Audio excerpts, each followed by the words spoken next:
Now this is Eugenia Cesar. He was one of the regulators and a close friend of Billy the Kid's. He was left for dead at the McSween home, but he recovered. Ironically, after the standoff at the McSween home, the Lincoln County War was basically over with, because McSween and Tunstall were both dead, and Lawrence Murphy was in Santa Fe dying of cancer, and James Dolan was the only one left. Now later, after Billy's death, James Dolan had this house here built in 1888, directly across from the Tunstall McSween store. Now in later years, he actually bought the store and also the Tunstall Ranch. Now this was Dolan's house. He later on also served as county treasurer, and then he served in the territorial as a senator until his death. Now this is James Dolan. Now they say that crime don't pay, but it seemed to in James Dolan's case. Now before James Dolan's death, his headquarters building down there of the Dolan Murphy faction, he sold it to the county. And by this time, Lew Wallace, who had been appointed the territorial governor by the president, wanted Governor Wallace to clean up Lincoln from its lawlessness once and for all. However, by this time, there really wasn't much to clean up, except to prosecute a few of the ones who were still wanted for murder.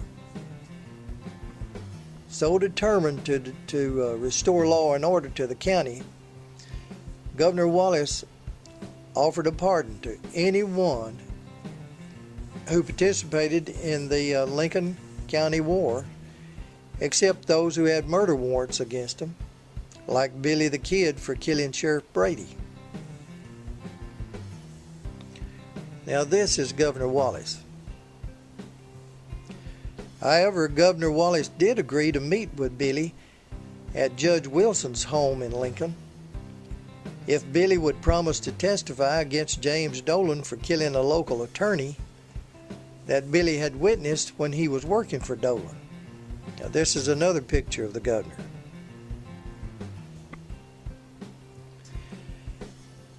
The agreement was made that Billy would testify against Dolan. In exchange, Billy would serve only a few days in jail and then be pardoned by the governor. Well, Billy kept his bargain. He testified against Dolan, and they actually got an indictment against him. But the district attorney, who was a Dolan man, refused to prosecute him. Now they held Billy for a while, and not hearing from the governor, he was convinced that Governor Wallace was not going to honor their bargain. So while he was loosely being guarded, he escaped.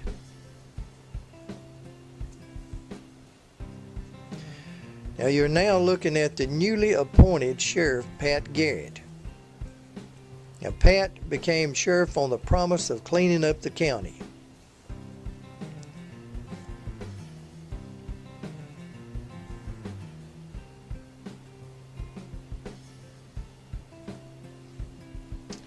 Now this is one of Billy's closest friends, Charlie Beaudry. Now Charlie had moved his family to Fort Sumner, and he sent word back to Pat Garrett that he wanted to go straight. However, on the 18th of December, Garrett and his posse surrounded Beaudry's home in Fort Sumner. Now, he had moved into what was at that time an Indian hospital at Fort Sumner. It was transferred into a home. Now, Fort Sumner had been purchased actually by Lucian Maxwell, one of the biggest landowners in the country.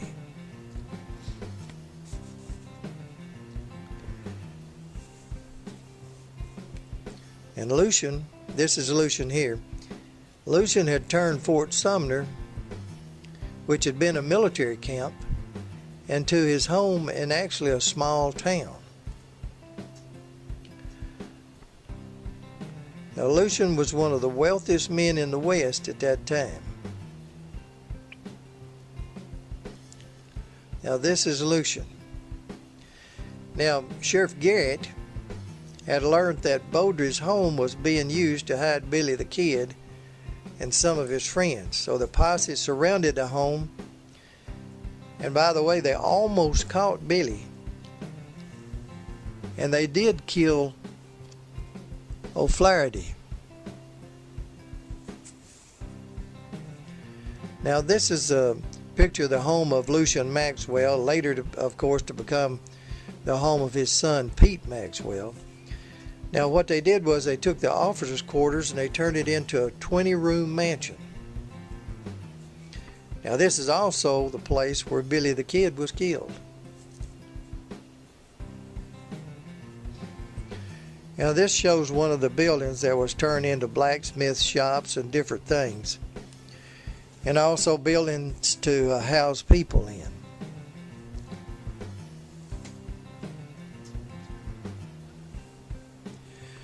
Now, this is a picture of Tom O'Flaherty. Now, when Sheriff Brady tried to capture Billy at Charlie Beaudry's home, O'Flaherty was killed. And they took him a few hundred yards to the military cemetery to be buried. Now, this was the same cemetery where Billy and Charlie would soon be buried also. Now, Billy and Charlie got away, and they headed south, about 40 miles south of Fort Sumner, to a place that was called Stinking Springs. Now, on December the 23rd, a few days after the raid on Beaudry's home, the posse caught up with Billy and his gang. Now, they were staying in a little mud hut at Stinking Springs, and this is it. Now, notice there's no windows. There's only one door in and out. Now, poor Charlie Beaudry was killed when he stepped out to check on the horses, because the posse mistakenly thought that he was Billy the Kid, and they shot him down.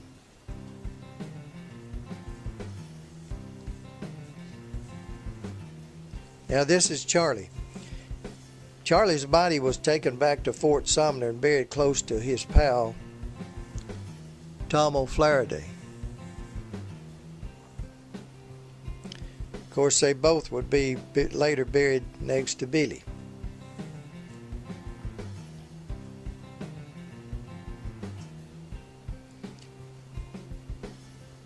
Now, this is believed to be a picture of the posse that captured Billy at Stinking Springs. Now, on the left is Pat Garrett. I believe next to him is Deputy Olinger. Now, he's the deputy that Billy later kills trying to escape from jail. It's believed that Billy is the one on the right. And notice the deputy next to him holding a gun at Billy's head. Now, Billy was taken back to Fort Sumner, where he was seen kissing Pauletta Maxwell, who was Lucian Maxwell's daughter, and Pete Maxwell's sister. That was before they took him back to Mesilla for trial for killing Sheriff Brady.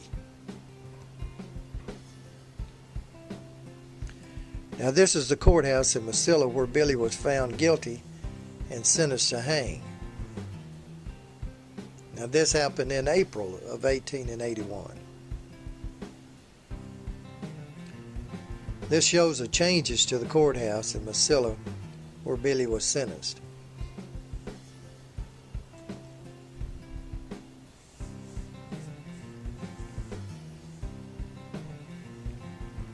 Actually, later on, they turned the building into a museum.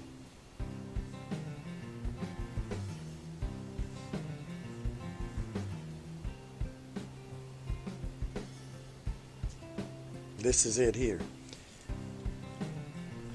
Now, on the 28th day of April in 1881,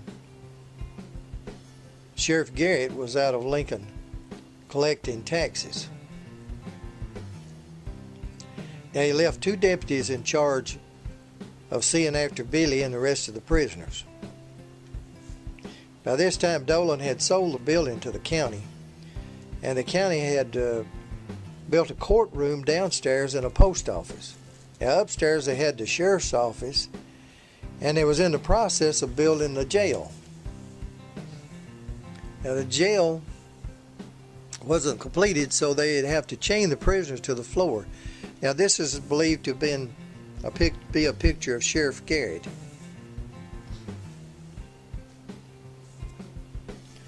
Now, Lawrence Murphy had once had his living quarters upstairs where the sheriff's office was later on, but when Billy was jailed there, it belonged to the county.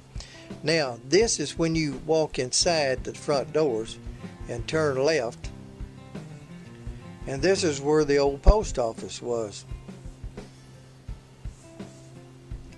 Now, straight ahead there is the original safe that was used. Now, this is that same safe the way it looked back in the 1800s when it was in use.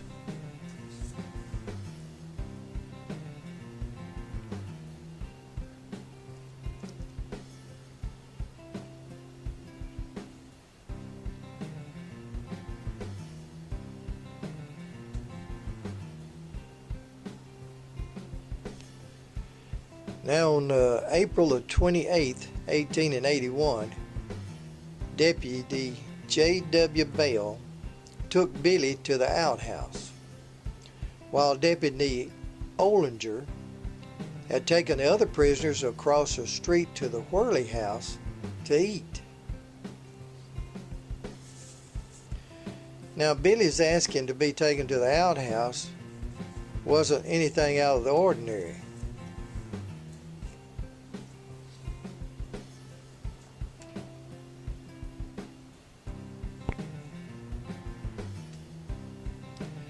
Because it had to be done several times a day. Now, this is the back of the courthouse outside where the toilet was located.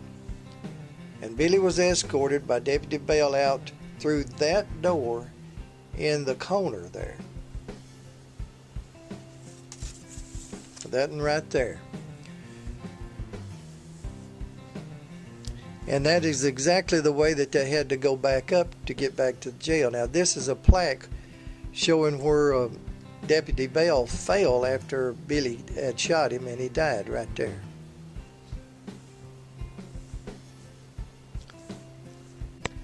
Now, Billy was being escorted by Bell through these doors right here and up the stairs. Now, this is the same way that Bell staggered back down the stairs after Billy had shot him and out the door. But they started up these stairs, and Billy said that he was managed to slip one of his hands out of his shackles. And when they got to the top of the stairs, he hit Bell across the forehead, and Bell staggered back.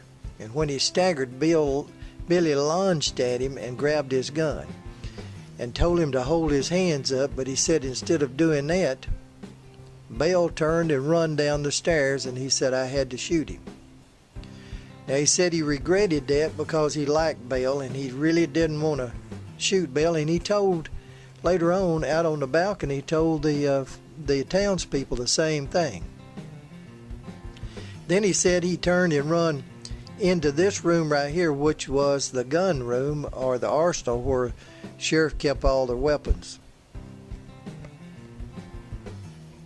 Now, one of the weapons that was in this room, of course, was a double-barrel shotgun that belonged to Bob Ollinger, and that's the one that he shot, that Billy shot Ollinger with. Now Bell, after he was shot, he staggered out the back door there, and then he staggered around to the side here, and right under this window is where he fell dead.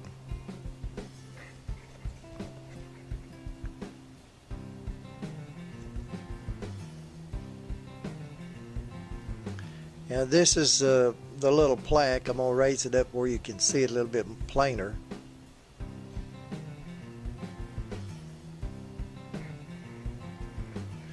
Now Billy said it really bothered him having to kill Bell, but he said he didn't mind killing Bob Olinger at all.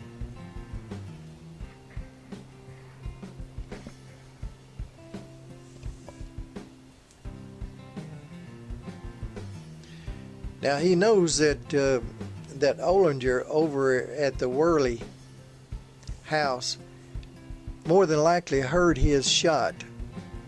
So he grabbed up the shotgun, loaded it real quick, and of course he still had his leg shackles on,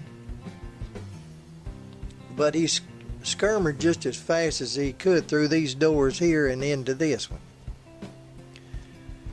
Now at that time this wasn't a big open room like it is now. They were partition walls, and this part of the room was actually the sheriff's office. Of course, there wasn't anybody here.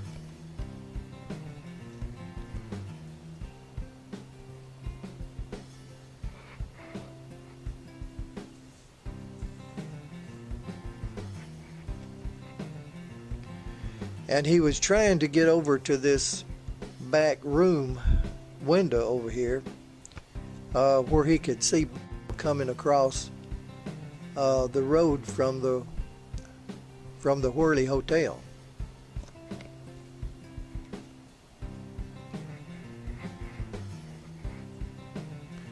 So he scrambles over here. Now this is actually the place that they had Billy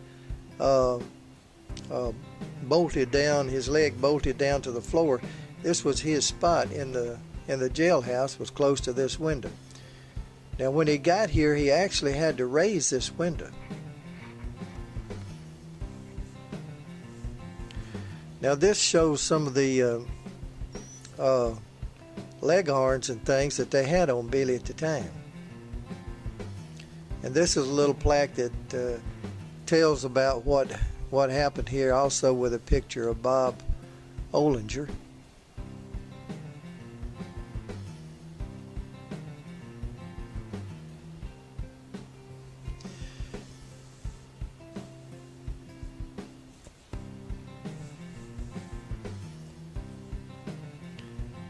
Now he comes over to this window here and he looks out and he's waiting, of course, for.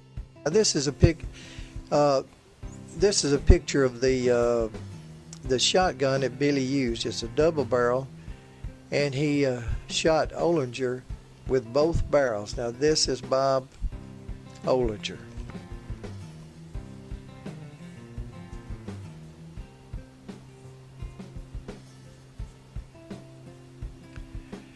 Now this picture is of James Dolan sitting down, and this is Bob here on the right. Now this shows, actually Bob was one of Dolan's men.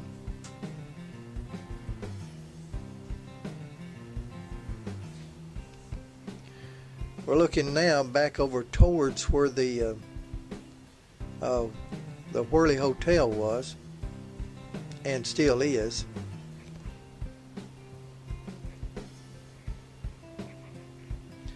And this gives you an idea of sort of what the streets looked like in those days.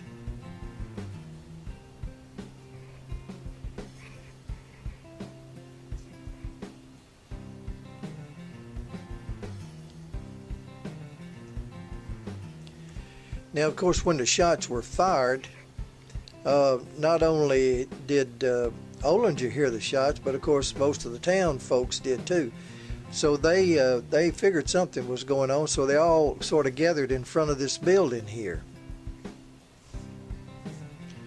Now we're looking straight at the Worley Hotel, where Bob Olinger was feeding his prisoners. And of course he comes running out, And right now we're looking at this is on the front porch of the Whirly Hotel, looking back towards the jail.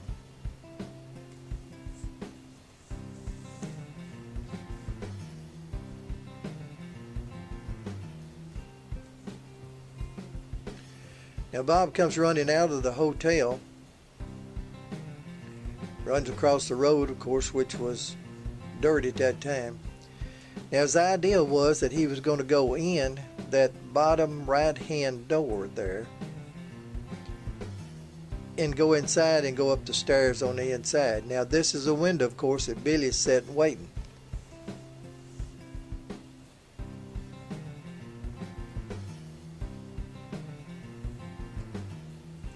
Now this is inside the window. This is what Billy was seeing.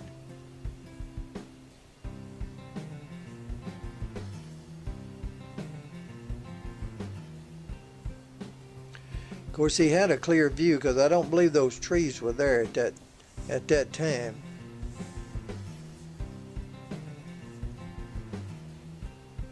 Now they say that one of the groundskeepers that had found Bell laying dead around the side come running around the corner and hollered when he saw Ollinger coming. He hollered at him that Billy had killed Bell. So at that point, Bob Ollinger knew that Billy had killed Bell when he got to about this point here. But he still didn't know that Billy was up in the window waiting on him.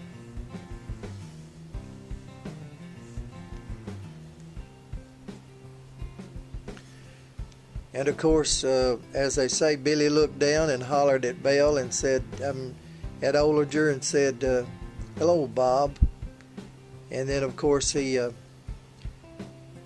pulled both barrels, and Bob fell at where that little white plaque is laying there on the ground. Now, this is sort of an older picture of sort of how it looks. See, the trees wasn't there.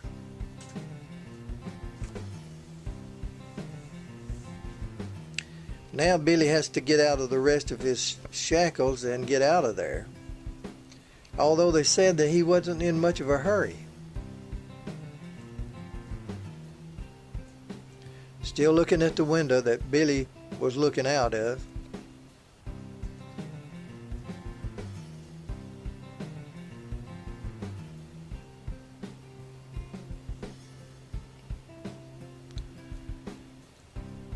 Now Billy turns to go back out of the room here, and he goes through these doors right here. He actually goes to the left and goes into the arsenal and gets what guns he wants. And then he comes back and goes down a hall right here to the right and goes through these doors, which leads out onto the balcony. Okay, and then he hollers and tells the people out there to stay where they're at. And he asks them to get him some tools like a pick or something that he can break his shackles with. And believe it or not, they do. And then he asks for them to saddle him a horse. They do that too. And they also said that they could have killed Billy at several different times, but they felt kind of sorry for him. And they said that when he tried to straddle his horse, he had these leg irons on, still a dangling from him, and the guns he was trying, and he couldn't get on it. So he asked one of the people there to hold a rifle for him so he could get on. The first time he tried to get on, he fell off. So they had to hold something or he couldn't get on his horse. But he did, finally.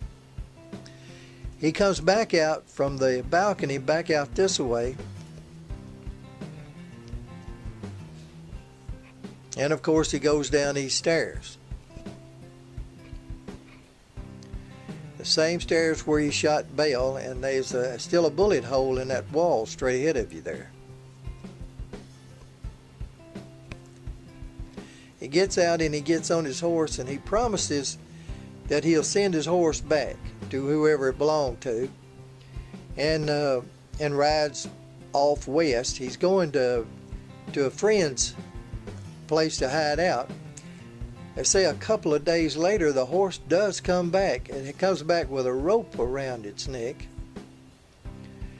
So they really couldn't figure out if if Billy sent the horse back or if he fell off of it. Now this is the way he rode out of town.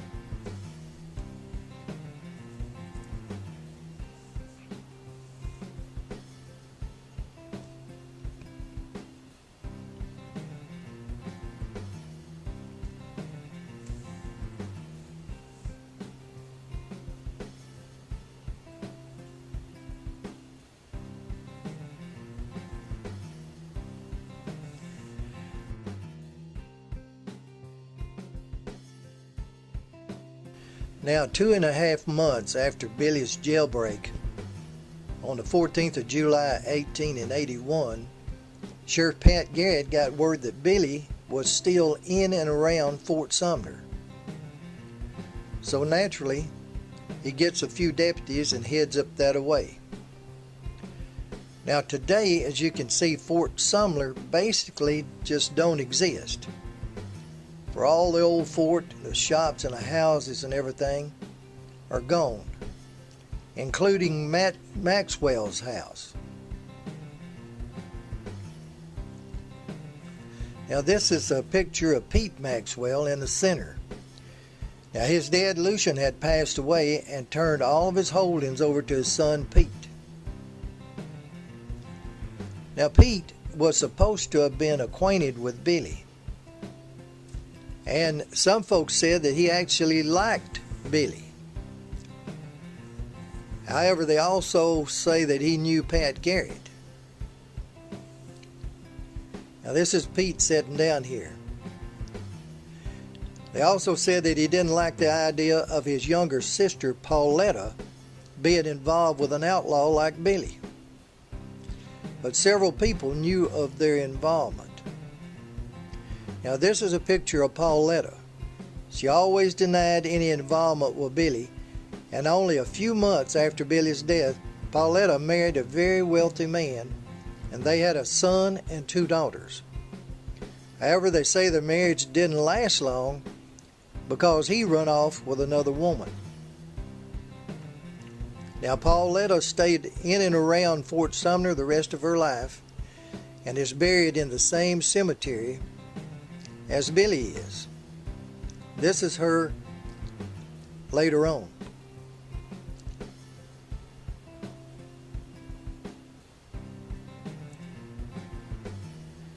Now this is Delvana Maxwell. Delvana was a full-blooded Indian. The Maxwells actually adopted Delvana, and she served as a daughter and also as a housekeeper. She was close friends with Billy, and she always hated Pat Garrett. When Pat died, she said that she was glad that the killer of her little boy, as she called Billy, was dead. Now this is Pat Garrett. Ironically, on the 9th of February 1908, a man by the name of Wayne Brazos shot and killed Garrett over a land dispute. Now others say that he was actually ambushed by an outlaw by the name of Deacon Jim Miller.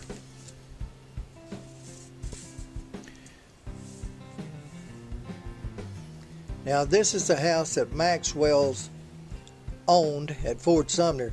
Now this corner room to the right here is where Pete Maxwell's bedroom was, and he was in there sometime around midnight with Pat Garrett. Garrett was asking if he knew where Billy was at. He had also left 2 deputies out front waiting on him. Now it's been reported that Billy was sneaking from a friend's house to the Maxwell house to get a slice of beef to eat that Pete always had hanging up in the kitchen. Now others say that he might have been on his way to Pauletta's room. However, when he spotted the 2 strangers outside, he backed into Pete's room and asked, "Who is that out there?" or "Chaos." And not knowing that Garrett was in there, Garrett of course recognized Billy's voice and shot him dead. Now this is all the spot that all that's left of that bedroom. Now Billy's real name of course was Henry McCarty. and he called himself sometime William H. Bunny. Now this is the Pecos River. It flowed behind the Maxwell house. Now after Billy's death, they took his body over to the carpenter shop and they laid him, it's believed, on this bench here, this is a little bit fuzzy, this picture. They dressed his body for burial the next day. Now Governor Richardson, years later, tried to have the blood taken from this bench to prove by DNA that it was Billy's. But unfortunately they couldn't extract enough blood from it to make a determination. Now Billy's body was taken a few hundred yards and buried in this small graveyard. Inside the cage, you can tell by looking, it's also got Charlie Baldry and Tom O'Flaherty, and also Billy the Kid.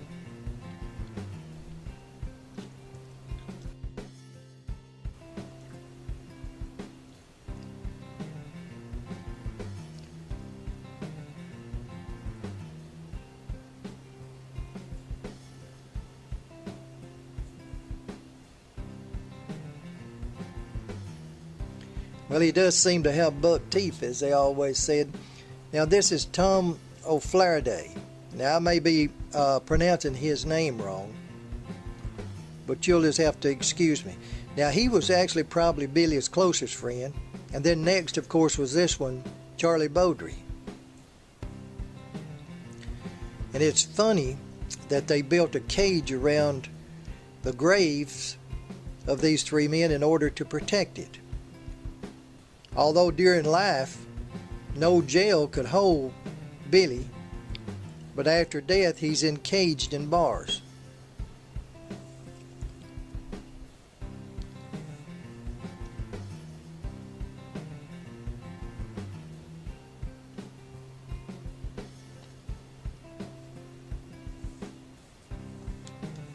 Now this little tombstone at one time, monument to Billy, has been stolen several times, so they had to anchor it down in order to keep people from trying to steal it.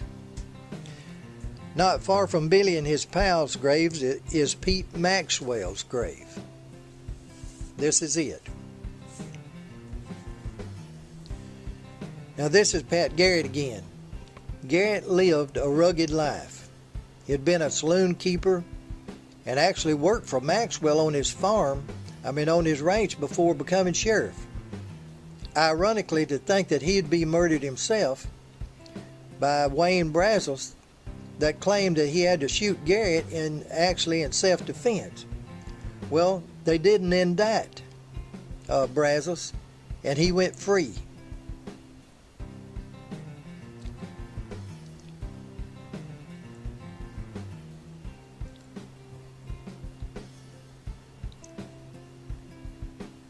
There was a lot of people that really didn't care for Pat Garrett.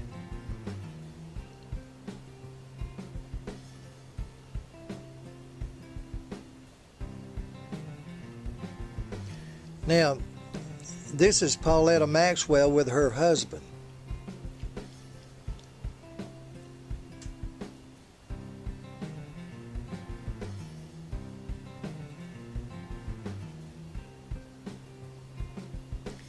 And this is their son, and some say he looks a lot like Billy the Kid.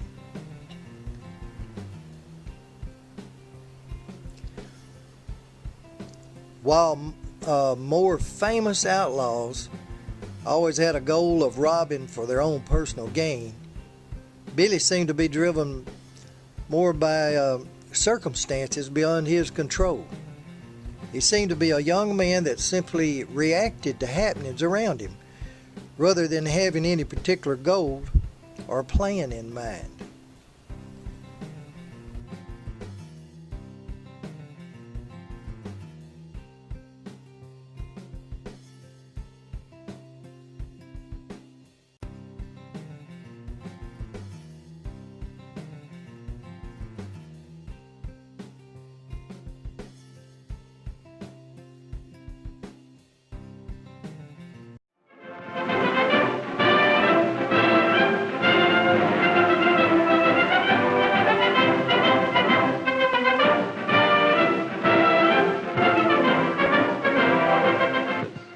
Franklin D. Roosevelt.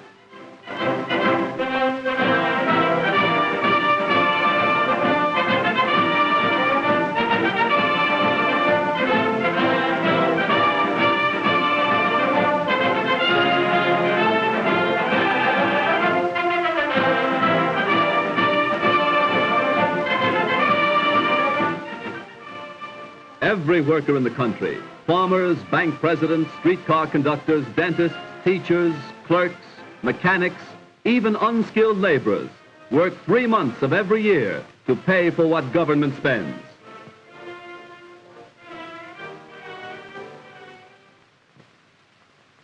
But the rich pay the taxes.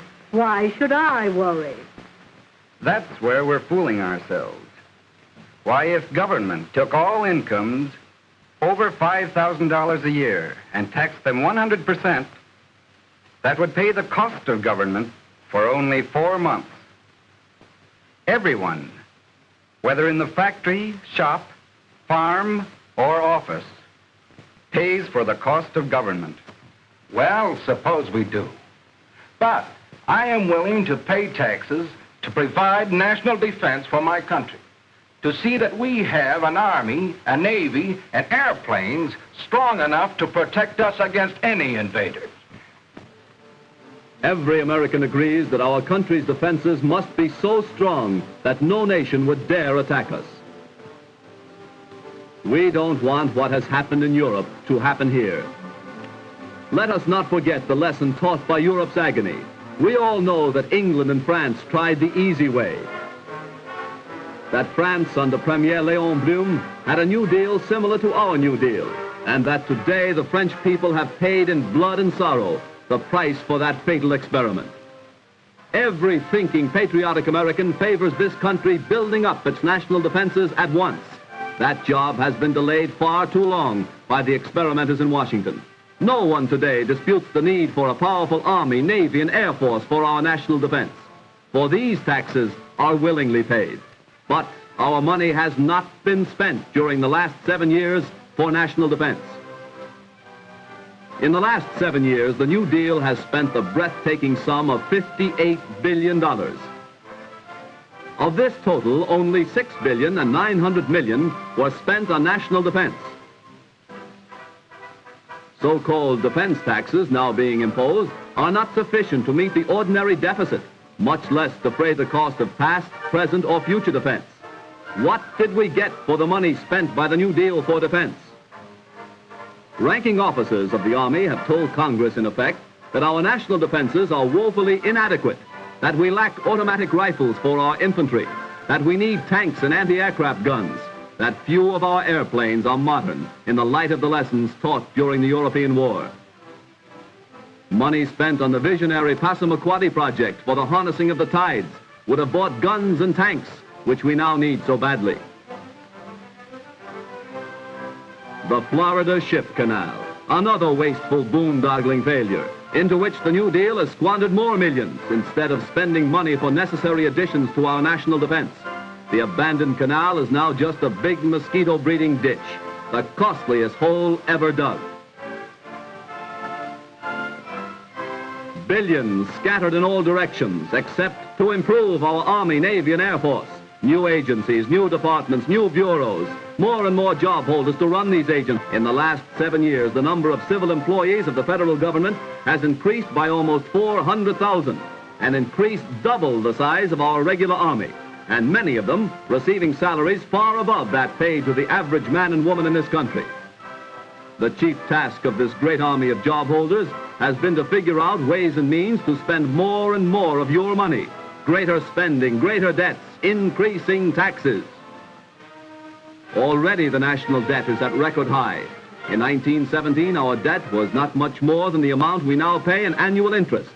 In the wake of the World War, the national debt rose to $26 billion. Then the enormous total is reduced. Slowly it moves downward and prosperity blankets the nation. Machinery whirls, railroads rush carload after carload from producer to consumer. Despite honest efforts for recovery, depression increases the national debt. The national debt rises. 1933, $22 billion, and up it goes. Down go employment and earnings. 1937, the mounting debt has its impact on our struggle to recover from the Depression. Factories close, unemployment, unrest. But the debt continues soaring, up to $40 billion, to $45, and now on its way to $49 billion. Such a debt, created by wasteful and reckless spending, today makes more difficult our job of paying for the national defense we need. The workers' efforts create wealth and supply the money for government spending. The government has no money of its own, except what it takes directly and indirectly in levies and taxes from every pay envelope. Today, more than 25 cents of every dollar of our national income goes for taxes, local, state, and federal. Each of you pays these taxes, taxes that start with raw materials and compound themselves right down through manufacture to the finished product when we buy it. Secretary of the Treasury Morgenthau said recently that more than 60% of the taxes collected by the federal government are paid by consumers, and that means every one of us. In collecting these hidden taxes, the busiest tax collectors of all have no titles and wear no badges. They're the butcher, the baker, the candlestick maker. Hidden taxes are concealed in most of the things they sell. Taxes on taxes that are passed on to us, who pay when we buy the necessities of life. According to statistics compiled by the Northwestern National Life Insurance Company, father works a whole week just to pay the tax on the family's annual food bill. Before the daily bread can be put on the table, all kinds of different taxes must be paid. Every product, every service that makes for comfort and pleasure in the daily life of the American family is taxed in many ways.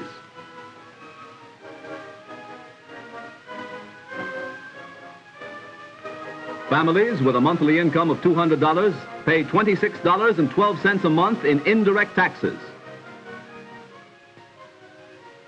Families with monthly incomes of $150 pay $20.16 a month. Those who live on monthly incomes of $80 were paying $10.25 a month in hidden taxes before we began the long-delayed rearmament program. Every time my lady dresses, she dons as many taxes as she does clothes. When we relax and seek pleasure and entertainment, Mr. Taxes always joins us, and we must pay for him, too. Because of the taxes fastened on the cost of building, the normal cost of this house will buy only this modest home. Automobile owners now pay some $400 million a year in taxes on the cars they drive, taxes that must be paid before the wheels turn. And to add to the cost of every mile traveled and every furrow plowed by farm tractors, the tax paid on gasoline alone reaches the astounding yearly total of $1 billion. All who drive are drafted into another army of taxpayers. Those who have jobs are footing all these various government bills. Only what is left can be used for the needs and savings of the worker's family. You are taxed to pay the salaries of men like this bureaucrat, symbolic of the mailed fist of centralized bureaucracy that knocks at democracy's door demanding a third term here, rampant in the totalitarian nations of the old world, plunging Europe into war, subjugation of the courts, purges of independent legislators, perpetuation of the executive in office, regimentation, war. It must not happen here.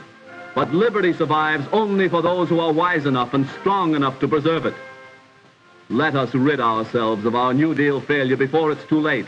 Let us end wasteful spending and return to the good old American sanity and economy. All Americans must unite to stop the New Deal with its lust for power to perpetuate itself in office for another 4 years. It is in our self-interest to preserve the heritage handed down to us by our fearless forefathers. To save ourselves, we must dismiss incompetents and radicals from high places of government. We must elect Wendell Willkie president and speedily become so strong no foe would dare attack us. To that end, let us now dedicate ourselves in a holy crusade that government of the people, by the people, for the people, perish from the earth.